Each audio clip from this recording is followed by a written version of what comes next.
Now if you see therefore the very first chapter is entitled Human Aspiration. It raises this basic question, what is a human being? And what is he all the time aspiring to do?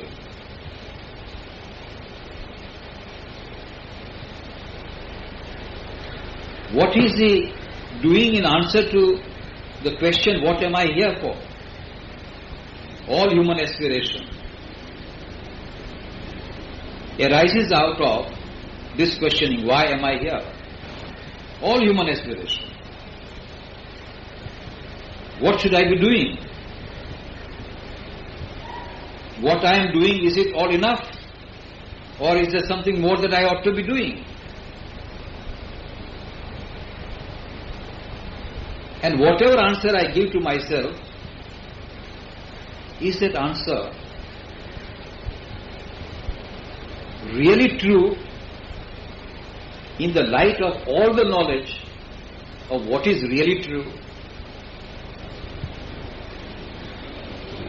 In the light of all the knowledge that is available in regard to the cosmos, matter, life and mind and spirit? If so, what is that answer? So, this book starts with a basic philosophical question. What is that human being is aspiring to do in the world,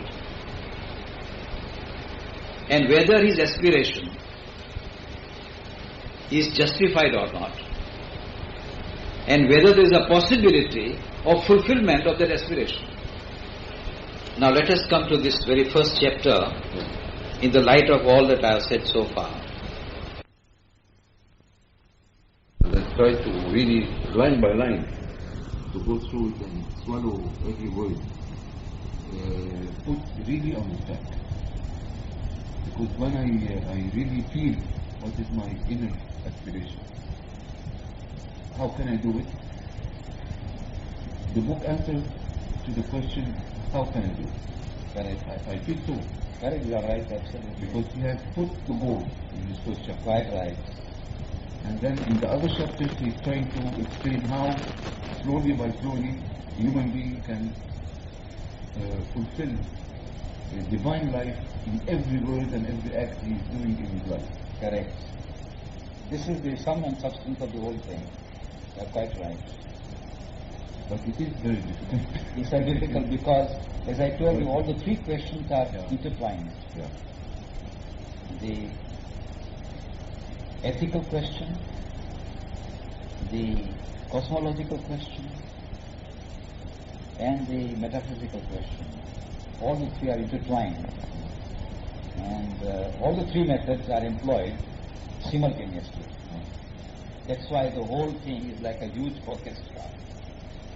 Yeah. The whole book is actually comparable to an orchestra where hundreds of musicians are playing together. That's why it is a difficult book. You have to find out which argument is laid or put forward from what point of view and with what intention, and how it is dealt with from what point of view. So that is why the reading becomes very complex. So the first chapter is of that kind. I'll give you the summary of the whole argument. Sri Aurobindo says that if you examine the history of the world, then one thing comes out very prominently, that the human race has been pursuing one great goal.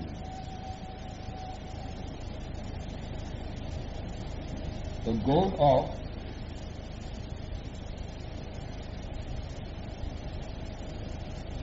the knowledge and realization of God, light, freedom, immortality. Knowledge can be only intellectual. Yeah. But light is more than intellectual. It's not only heart, but even more than both mind and heart can combine together can give. He had a bliss also. So first of all, the very first paragraph is a complex sentence. So let us concentrate upon the very first paragraph, in which he only says this, that all human history brings out one prominent fact, that human being has been aspiring right from the beginning when he became awakened, not when he was not awakened. When he became awakened, right from that time to the present day, if you see the entire history, yes, when he became awakened,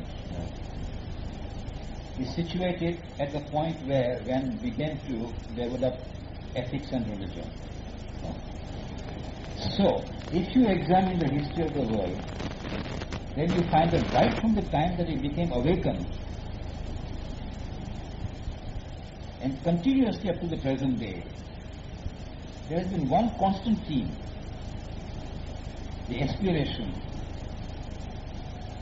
to realize God, to attain to the perfect knowledge, to have unmixed bliss, to have entire freedom from all kinds of fetters and chains, and to arrive at immortality. Now it is true that there have been periods in the history of the world where this aspiration is not evident, where people have even rejected God, rejected light, rejected the idea of immortality, rejected the idea of unmixed bliss. These are the periods of skepticism. So Sri Aurobindo is aware of it. But he says that in spite of passing through skeptical periods of this kind, mankind returns again and again to the basic theme. Therefore, even if you take into account skeptical periods, and when you look at them as an entire period, then you can say simply that this skeptical period was only a period of testing whether its aspiration was right or wrong. And having tested it, again comes back to aspire for God's life, freedom and immortality.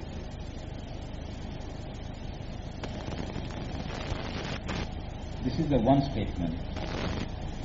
There is an undercurrent in the statement where he says that this aspiration is also the highest which human thought can envisage. That is to say, this aspiration is not only wish of the heart, it is also something that is logically highest which can be justified, which can be found to be valid. These are the two statements which Sri Aurobindo makes in the first paragraph.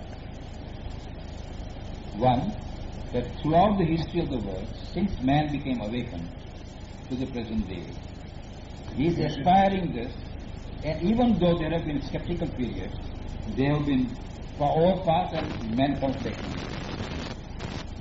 Therefore, Sri Aurobindo says, the original